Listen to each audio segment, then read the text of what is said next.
Hello. Hi everyone. My name is Sonali and I'm a sustainability consultant based out of Delhi, India. I'm a lead AP in building design and construction, and today we are going to learn about energy and atmosphere category under LEED V4. So this video is part of our initiative where we aim to train people to build a community of skilled professionals who want to prepare for the LEED GA exam and make a difference. So do hit like, share and subscribe and leave a comment on what you think about it. So let's get going. In this category mainly focuses on achieving a reduction in the total energy used by the building and its occupants. And this has actually the highest number of points that any category has under LEED, which is 33 points out of the 100 points. So this category focuses on reducing your energy demand, increasing your energy efficiency, reliance on renewable energy and carbon offsets, eliminating the use of harmful refrigerants, and monitoring ongoing performance. So all the credits under this category, they somewhat or directly relate to these focus areas, and we'll be discussing first the credits and then we'll move on to the strategies to achieve points in those credits. So here we have different categories or different credits under this category. So you can see we have 4 prerequisites here and 7 credits. So each of the 4 prerequisite has a corresponding credit to it. So prerequisites are the one which are mandatory or required to be achieved by a project. So for example, there's a prerequisite minimum energy performance, which is a mandatory one. There's a mandatory or required percentage of reduction you have to show. And then to get further points, you get points in credit optimize energy performance, which is up to 18 points. So this is how the prerequisites and credits are balanced in a category. So now let's jump to the strategies to achieve these. So for your LEED GA exam, you don't have to necessarily know the requirements of each credit, but you should be aware of the total points and the strategies to achieve those credits. So the first thing that is required for the main issue that is addressed in this category is understanding the baseline and design cases. So as we have just discussed, energy conservation is the main goal of this category. So and we know that commercial buildings account for almost 20% of the energy use in the US. And this 20% mainly comprises of your HVAC or your mechanical loads, your lighting energy, your water heating system energy, and any other major energy that is required by a building. So establishing a baseline is very necessary when we are tracking the conservation of our measures that we have implemented. And based on the baseline, we can make the improvements so those can be measured. So a baseline is simply a standard from which the basis of change can be measured. And a proposed case is the design or your proposed case which establishes reductions from the baseline and is actually the projected performance of the future building. So let's delve into what is a baseline. So for a baseline, you know that every region will have a particular baseline.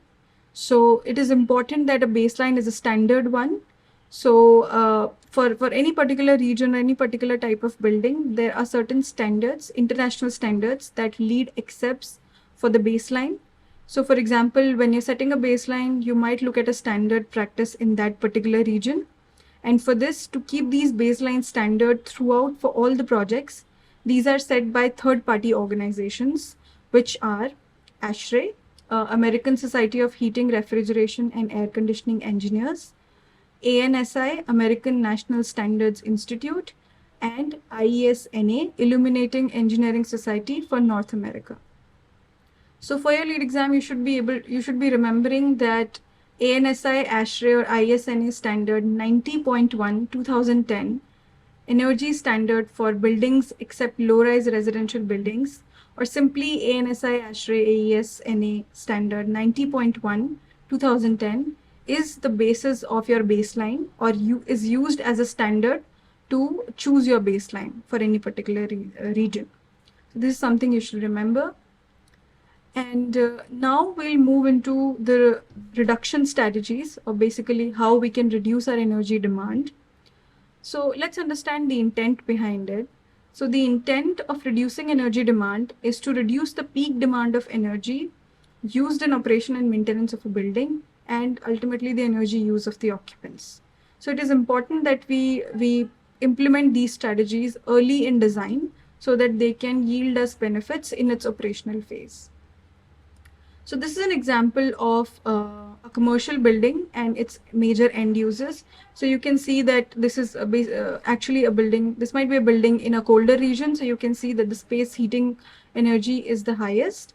And then you have space cooling, ventilation, cooking, office equipments, computers, refrigeration, water heating, and lighting. So this is basically the percentage or the bifurcation of the total energy use, so that it's good for tracking, and it helps you see what are the reductions that you're achieving or you're targeting based on the energy end users. So one important thing to understand before we delve into the strategies is the energy use intensity. So this is a metric that expresses a building's energy use as a function of its size. So this is basically your energy, your total energy consumed by the building in 1 year divided by your total gross floor area of a building. This is generally in kilowatt hour per meter square or British thermal unit per square. For example, your building's total energy consumption for a year is 12,000 kilowatt hours, and your gross floor area is 100 square meters. Then your EUI, or energy use intensity, will be 120 kilowatt hour per meter square per year. So this is an important metric when we are comparing two different buildings or two different proposed cases or baselines. So let's move into the reduction strategies. So as you can see, these correspond to two of the credits. One is a prerequisite minimum energy performance, and the credit is optimize energy performance. This one has the highest points under this category, which is 18 points. So the first strategy, the first thing that comes into your mind when you're designing a building, so the first step would be to reducing the building footprint. So reducing a building, the size of the building reduces the demand for energy, because then you have a reduced conditioned space. So less energy is required to cool or heat the space. So for example, if we design mixed use rooms in buildings or shared use rooms between different buildings or two buildings, this means that there's less space utilized to fulfill the same amount, and in turn, there's less space required for air conditioning. So for example, here you see there's a school building, there's a requirement of a cafeteria and an auditorium and a gym. Each of those areas require 200 square meters. And these are basically spaces which may be used on a short-term basis, or depending upon the time the occupants are there. So in a proposed case, we can design a multi-purpose space which can serve as all three of these spaces. So this reduces your total building footprint from 1400 square meters to 1000 square meters. So this would be an example of how you can reduce the building footprint. So in the next strategy, we have passive design features. So this is something that we are taught in architecture school, and this is important when climatology comes into picture. So this way we can save energy in early design phases through passive design features, and this is purely based on the architectural design of the building, and it does not include any active measures. So the examples for these would be passive solar design, daylighting, natural ventilation, and orienting your building a certain way that it does not it reduces the heat gain through the envelope. So as you can see here, there are a few examples here. There are shading devices used in the windows, and the windows are placed in a way that it allows diffuse light into the building so that the internal area can be well lit and it can maximize the use of daylight for the occupants. And then you have natural ventilation provided. You have vents provided here, which actually act as a very good source of natural ventilation. You can propose light colored roof or provide insulation, which basically reduces your heat gain through your roof area or even your wall areas. So these are some of the measures that you can implement through your design. So the next reduction strategy is creating a high performance building envelope. So building envelope, let's understand what that is. Building envelope is an exterior surface of a building that includes your walls, windows, roof, or any insulating materials and floor. So correctly insulating the envelope of a building and using high efficiency glazing would be one of the steps to achieve these. So if you have a roof and wall and glazing as very high efficient, for example, for glazing, if you use double glaze units, then you can reduce the amount of solar heat gain that it is attracting inside the building. And then if you use walls with insulation, then it also reduces your heat gain or heat loss for winters during the area. Yeah. So the next strategy is establishing energy goals for commissioning. So to understand this, the first step in reducing your energy demand is to establish the design and energy goals for the project. So similar to how we set the program of a design, is similarly you'll have to establish your energy goals for the project. And implementation of those energy goals or project goals is basically the next step throughout. So it should be done throughout the project stages. So this is basically the responsibility of establishing the goals lies with the owner and the building designer. And then responsibility to ensure that the project goals set by the owner or designer, those are implemented and followed throughout the design stage and construction stage and operational stage, is the responsibility of a commissioning agent.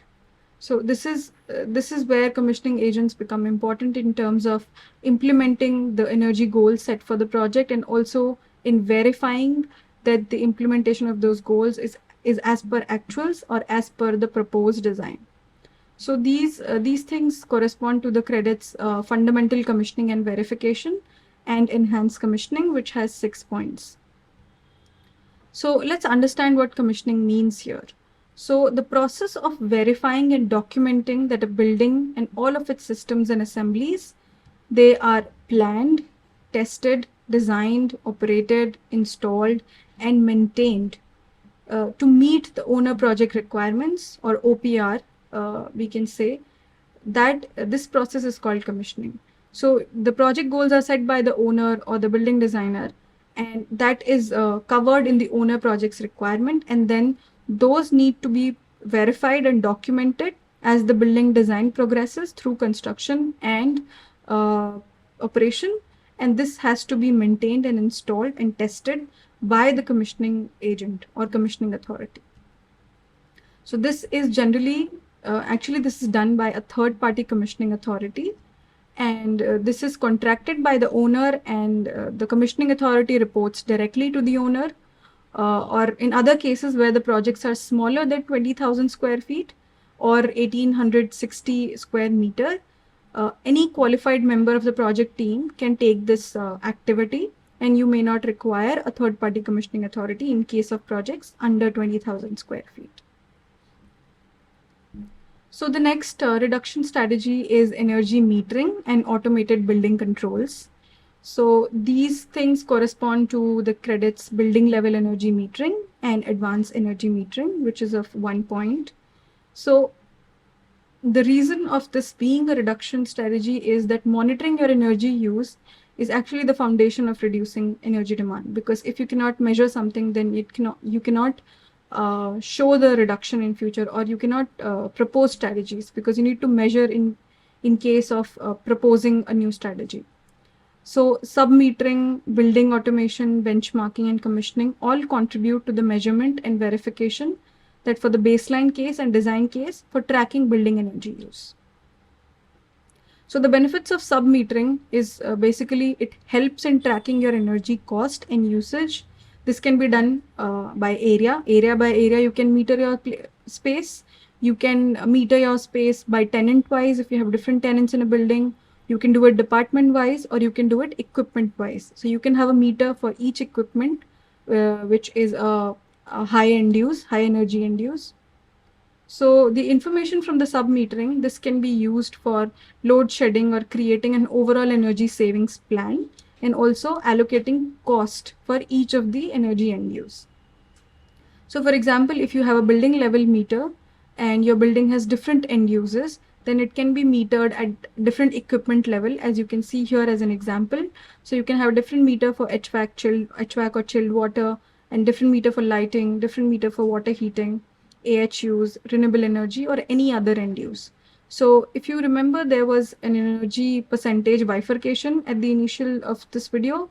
So those can only be tracked if you have meters for different energy end users. So that's how you can track the amount of energy required for each of them, and then how you can implement the energy reduction strategies later on. So in this, this also covers building automation. So building automation is basically a method of connecting or controlling building-wide energy use with an interface such as a digital dashboard. So this is basically connecting your energy meters to an integrated system where you can control the usage, and with this that comes building controls. So these controls would be occupancy sensors. So these should be placed like throughout the building, and the times to shut off mechanical heating, cooling, lighting when rooms are unoccupied. So if you have the occupants are not available at some point of time, then this system automatically shuts off the heating or cooling in that area or lighting in that area. So that's where the building controls need to be integrated with the energy metering system, which will be as a whole is the building automation that we're talking about. So in LEED, under these two credits, the first one is a prerequisite where you have to install meters for new or existing building. So this will be building level metering. And then in the credit, to achieve 1 point, you have to install energy meter for the whole building energy sources that represent 10% or more of the total annual energy consumption of that building. So this is a sample or example of a BMS dashboard. You can see here there are different parameters mentioned regarding solar power energy, indoor environmental quality, your current energy distribution between different end users, and your DG power utilization. So this is overall, this connects to a lot of other categories as well under LEEDs. If you see, it talks about water, it talks about indoor environmental quality as well. But this is how a BMS system works. It captures all the end users so that it can be monitored, and enhanced energy reduction strategies can be proposed based on the data that we get. Okay, so now that we are towards the end of the video, let's summarize what we learned today. So we talked about energy baseline standard. So when we are showing any energy reduction from a standard baseline building, the standard which dictates how the baseline building should be is ASHRAE ANSI ISNA 90.1 2010 standard. And we also discussed some energy conservation measures, which are reducing your building footprint, passive design strategies, high performance building envelope, commissioning, energy sub-metering, and automated building controls. So this was part 1 of the energy conservation, energy and atmosphere category. And we have a part 2 coming, which talks about further increasing our energy efficiency, renewable energy, carbon offsets, and the refrigerant management system. So let's move into the questions for this part. So this is the first question, which is that the ANSI ASHRAE ISNA standard that sets the baseline case for minimum energy performance to be used in EA prerequisite minimum energy performance and EA credit optimize energy performance is. These are the 5 options you have. You can quickly see and check which answer you think is the correct one. So I'll move into the answer now. So the answer is D, 90.1 2010. This is the version that is referred for the baseline for energy. So let's also look at the other standards here, because these may also come in handy. These standards are actually for other credit categories. So for example, option A, 52.2 2007. This is the ASHRAE standard for air filtration.